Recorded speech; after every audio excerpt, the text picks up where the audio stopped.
오늘 본문은 바울 일행이 빌립보에 도착했을 때에 그들이 기도할 장소를 찾았을 때 나타나는 하나의 중요한 이야기를 하고 있습니다.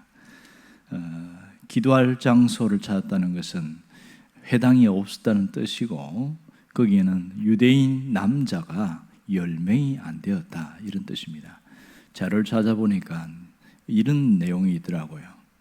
유대인 여자가 1000명이 있고 유대인 남자가 9명이 있으면 회당이 안 되냐? 불가능하다. 그렇게 나와 있어요. 무조건 정확하게 10명이 되어야 회당을 만들 수 있다. 이게 규정입니다. 그러니까 그 로마 빌립보 지역엔 로마의 어떤 그 지배를 받고 있고 특별히 로마 퇴역군인들이 거기에 대부분 살고 있기에 유대인 남자들이 살기는 적합하지 않은 것 같습니다. 그랬을 때에 거기에는 유대인 여자들이 좀 있었던 것 같은데 그럼 어떻게 하냐? 안식일에 갈 곳이 없으니까 기도처를 찾았습니다. 그 빌립보엔 지금도 있는데 간지테스 강이라고 있어요. 거기에는 작은 지류에 한 빈 공터가 있는데 거기에서 기도를 했다 이런 얘기가 있고 바울은 자기도 기도처를 찾다가 마침 그 빈 공터가 있어서 갔더니 거기에 유대인 여자들이 모여 있었던 것을 알 수 있습니다. 이들은 안식일마다 정기적인 기도 모임을 가진 것으로 보여집니다. 어떤 성지순례 하던 사람이 그런 얘기를 하는 거예요. 자기가 가보니까 이 빌립보의 간지테스 그 지류에 그때에 바울이 전도했던 사람이 있는 그 장소에 그대로 보존이 되어 있다는 겁니다. 큰 미루나무가 서 있고 거기에 지금도 그래 간지테스 강이 흘러가면서 물줄기는 줄었지만 여전히 그런데 물소리와 바람소리 그 속에서 고요히 묵상을 하면 참 기도하기에 적합한 장소구나 이렇게 들리더라는 거죠. 어쨌든 여기에 바울이 가서 마침 기도처를 찾았는데 오늘 14절에 보니까 그 여인들에게 복음을 전하고 있습니다. 그런데 그 누가 있냐면 루디아라는 여자가 나옵니다. 루디아라는 여자에 대해서 소개하는데 두아디라 시에 있는 이랬습니다. 이 말은 루디아가 두아디라 성 출신이다 이런 말이 되겠지요. 거기에서 원래 고향이었는데 이 빌립보에 와서 사업상 왔습니다. 그의 직업이 뭐냐? 직물 사업가였습니다. 옷감을 자색 옷감은 일반 사람들은 잘 못 입어요. 그러니까 아주 귀족들 아니면 부자들만 입는 옷이 자색 옷감입니다. 그런 루디아가 만나는 사람들은 상당히 상류층에 있는 사람인 것을 알 수 있지요. 그런 사업가인데 이 여인이 평소 하나님을 섬기는 유대인 여자였다는 것을 말하고 있습니다. 그런데 오늘 이 표현을 보면 고넬료처럼 하나님을 경외하는 마음은 있지만 그가 복음을 들은 적이 없고 예수가 누구인지 전혀 모르는 그런 마음, 그 사람이었습니다. 자, 여기서 루디아가 바울이 전한 복음을 들었다 이렇게 말하는데 이 들었다는 그 헬라어 단어를 보면 미완료 과거형으로 되어 있어요. 이 말은 뭐냐면 바울이 짧게 이야기한 것이 아니라 장시간 동안 복음을 전했다 이런 뜻입니다. 바울이 복음을 전한 복음의 내용이 뭘까요?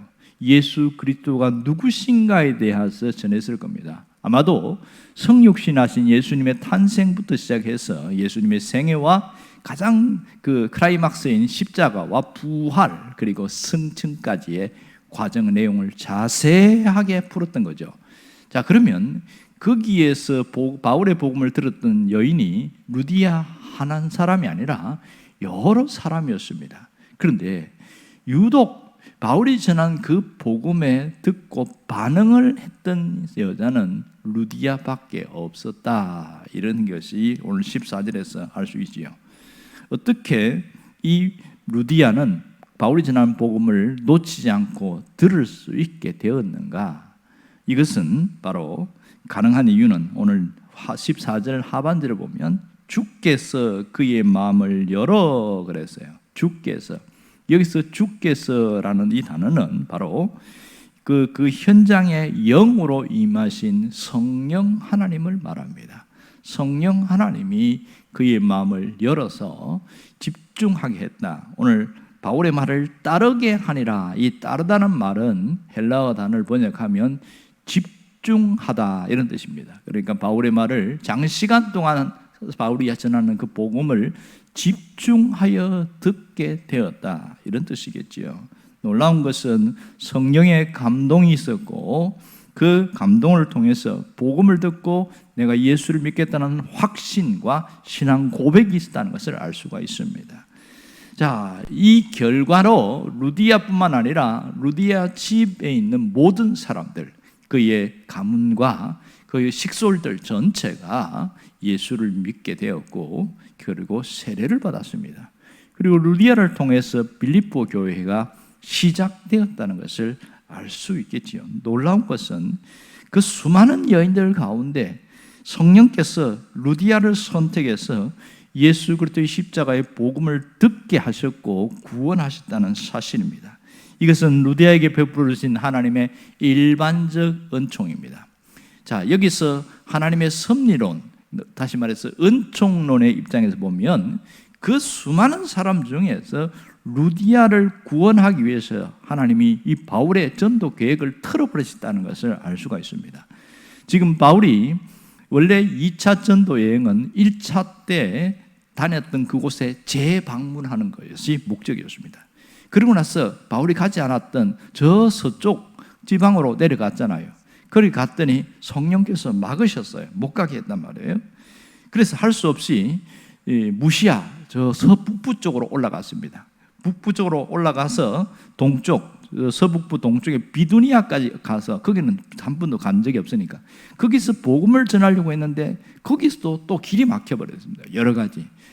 이게 여러 가지 환경에 막 장애가 있어서 할 수 없이 비두니아 반대편인 이 드로아까지 내려오게 된 거죠. 드로아는 아시아 끝에 있는 항구 도시인데 거기에서 기도하다가 왜 이렇게 자꾸만 가로막히고 뭔가 복음을 전할 수 없게 되는가?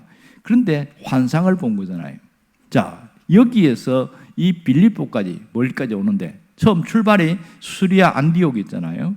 거기서 이 빌립보까지는 무려 약 2,000km입니다. 굉장한 먼 거리인데 바울은 몰랐죠. 빌립보에 와서도 누구를 만나야 할지 또 어떻게 복음을 전해야 될지 도무지 막막한 그런 상황 속에서 할 수 없이 안식일이 돌아왔고 그래서 기도처를 찾았던 거죠.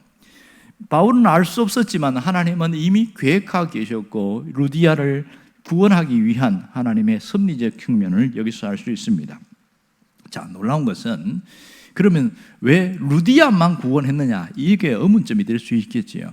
자, 같은 장소에 많은 여인들이 복음을 들었어요. 그런데 루디아만 구원했다는 것은 하나님이 루디아만 구원하기 위해서 바울을 보낸 건 아니라는 겁니다. 여기에서 섭리적 측면은 하나님 100%의 섭리가 있었고 인간의 자유의지로 보면 인간의 반응, 그러니까 100%의 반응이 있기 때문에 가능했다는 것을 알 수 있겠지요. 결국은 이 구원의 역사는 하나님 100%, 인간의 반응 100% 이렇게 표현할 수 있습니다. 만일 인간이 50%만 반응하면 어떻게 될까요? 반신반의하겠죠. 반은 믿고 반은 의심하고. 그럼 80%만 반응했다면 30%는 의심하고 있었다. 이런 뜻이 되겠죠. 그러니 이 구원의 역사에는 100% 이 인간의 반응이 있을 때에 나타나는 것을 알 수 있습니다.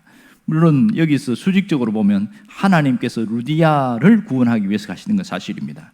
사실은 루디아를 통해서 그 빌립보 교회가 시작되어졌고 빌립보 도시에 계속 복음이 전해졌습니다. 그런데 바울이 전하는 그때 그 시간에 구원의 역사가 일어난 사람은 루디아밖에 없었지요. 아마도 이런 추측을 할 수 있겠지요. 이 루디아와 온 가족이 예수를 믿은 다음에 또 안식일에 마땅한 장소가 없으니까 자기 집에서 예배 드리든지 아니면 기도처에 있던 그 여인들을 만나러 가 전도했을 거란 말입니다. 그러면 루디아를 잘 아는 사람들이 루디아를 통해서 또 복음을 듣고 예수를 믿었을 가능성이 굉장히 많습니다. 하지만 바울이 갔던 그 시간에는 루디아 한 사람만 믿었다는 것이 놀라운 특징인 것이죠. 자, 오늘 여기서 우리가 중요한 것을 깨달을 수 있습니다. 구원은 하나님은 누구든지 모든 사람들이 구원을 받도록, 이것이 하나님의 뜻입니다. 그렇게 되어 있지만 예수를 믿는 사람은 대단히 제한적이다. 하나님께서 신묘막측한 방법으로 한 사람 한 사람을 구원해낸다는 것을 알 수 있습니다. 그러니 이 구원의 역사는 하나님의 신비로운 은총 가운데 일어나는 일입니다. 오늘 우리가 구원받은 그 가치를 얼마나 귀하게 여기는지를 알아야 합니다. 빌립보에서 루디아를 하나님이 지목하신 것처럼 수많은 사람 가운데 하나님이 나를 지목해서 구원하셨다는 사실을 정말 깊이 깨달아야 합니다. 왜냐하면 다 복음을 들었다고 예수를 믿는 게 아니거든요. 어떤 분은 믿는 가정에서 그렇게 왔는데도 중간에 이탈해서 40년 이상을 교회하고는 등진 사람들도 있어요. 그러니 이 구원은 전적인 하나님의 신비로운 은총의 역사임을 알 수 있습니다. 그렇다면 구원받은 우리는 어떠한 삶을 살아야 하는가? 이 점이 대단히 중요한 거죠. 자, 신앙생활에서 우리가 여러 가지를 배웁니다. 하나님이 누구신가를 배우고 인간이 얼마나 추악하고 타락한 존재인가를 또 배우게 되고, 그리고 복음, 예수 그리스도 그분이 누구인지를 우리가 또 듣고 말씀을 통해서 깨닫게 되어집니다. 그리고 예수를 믿어야 구원받는 것 당연하다고 여기고 있지요. 그리고 그것들이 모인 교회가 어떤 모습으로 세워져야 되는가, 이 모든 것에 대해서 알고 있지만 가장 기초적이고 가장 중요한 것은 뭐냐? 바로 구원입니다. 그런데 교회 안에 있는 분들 중에 교회를 다니기는 하는데 구원의 확신이 없는 분들이 있어요.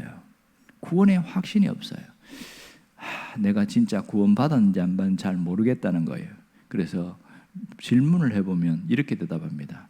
오늘 죽어도 천국 갈 수 있습니까? 이렇게 물으면 가봐야 알지, 이렇게 얘기하는 분이 있어요. 아주 충격적이었어요. 우리 교인도 예외는 아니었죠. 그래서 또 확신 물어보는 거예요. 왜 가봐야 안다고 말하십니까?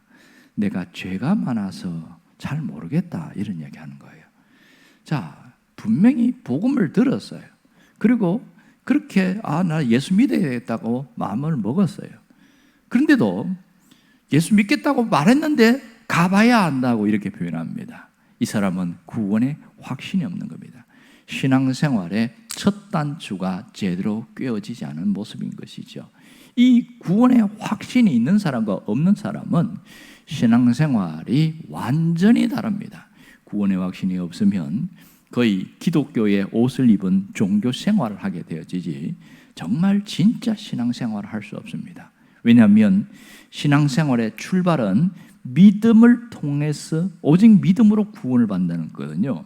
그러니까 그 사람에게 구원의 믿음이 있냐? 없는 거예요. 확신이 없으니까. 그러니 믿음 생활을 한다고 하지만 사실은 껍데기밖에 없습니다.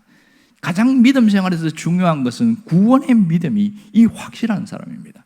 여러분, 구원의 믿음이 얼마나 중요한 줄 아세요? 이것은 사실 우리가 살면서는 잘 보이지 않아요. 언제 그것이 드러나냐? 위기의 순간이 오고 어려움이 오고 자기에게 어떤 상당히 어떤 외적인 어떤 환란이 올 때에 구원의 믿음은 내 신앙을 버티게 하는 버팀목입니다. 구원의 믿음이 있는 사람은요, 배교하지 않아요. 하나님을 배신하지 않습니다. 그러나 구원의 믿음이 불분명한 사람들은 자기의 상황이 안 좋고 어려워지면 배신합니다. 돌아섭니다. 마치 가룟 유다처럼 말입니다. 세상에 12제자 중에 가장 똑똑한 사람이 있는데 그 중에 한 사람이 가룟 유다였습니다. 또 지식층 중에 한 사람은 나다나엘이라고 하는 사람인데 성경에는 바돌로메로 나옵니다. 이 몇몇 사람 외에는 나머지는 다 학문적으로는 상당히 어떤 수준이 낮은 사람이었습니다. 하지만 가룟 유다가 어떻게 된지 우리는 너무나 잘 알고 있습니다. 왜 그렇습니까? 우리가 오늘 이 본문에서 나오는 것처럼 그에게는 구원을 대한 분명한 믿음이 없었다, 이렇게 우리가 알 수 있겠죠. 그만큼 구원의 믿음은 우리 신앙의 굉장히 중요한 부분입니다. 하지만 살아가면서는 우리의 믿음은 구원의 믿음이 아니라 생활의 믿음으로 살아가게 되집니다. 이 두 부분을 분명히 구분할 줄 알아야 됩니다. 믿음은 두 종류가 있는 거죠. 구원의 믿음과 생활의 믿음이 있습니다. 구원의 믿음이 분명한 사람은 생활의 믿음이 점점 더 확신적으로 살아가고 점점 성품이 달라지고 성숙한 신앙인이 되어집니다. 이것이 오늘 우리가 충분히 깨달아야 됩니다. 자, 그렇다면 나는 예수를 믿고 구원의 믿음도 있고 생활의 믿음도 내가 있다, 이렇게 생각되어지면 그러면 나는 어떻게 살아야 되는가? 자, 우리가 마지막까지 하나님의 말씀을 붙들고 살아야 됩니다.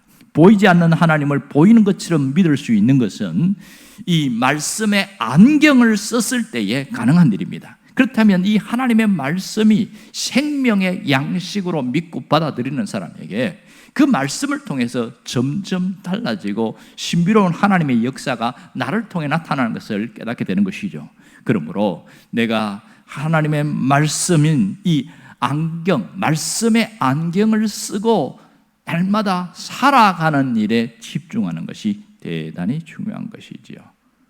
말씀은 하나의 문자지만 그것이 내 안에 들어올 때에는 생명으로 와닿습니다. 내 안에 들어올 때는 양식으로, 영의 양식이 되어지는 일입니다. 그러므로 우리가 믿음이 더욱더 성장하고 성숙되어지는 것은 말씀의 안경을 쓰고서 늘 살아갈 때 나타나는 일입니다. 여러분들이 이 신비로운 구원의 역사를 소중히 여기기를 바라며 말씀의 안경을 쓰고서 늘 그 말씀 안에서 행복을 누리는 자로 살아가기를 주의 이름으로 축원합니다. 기도하겠습니다.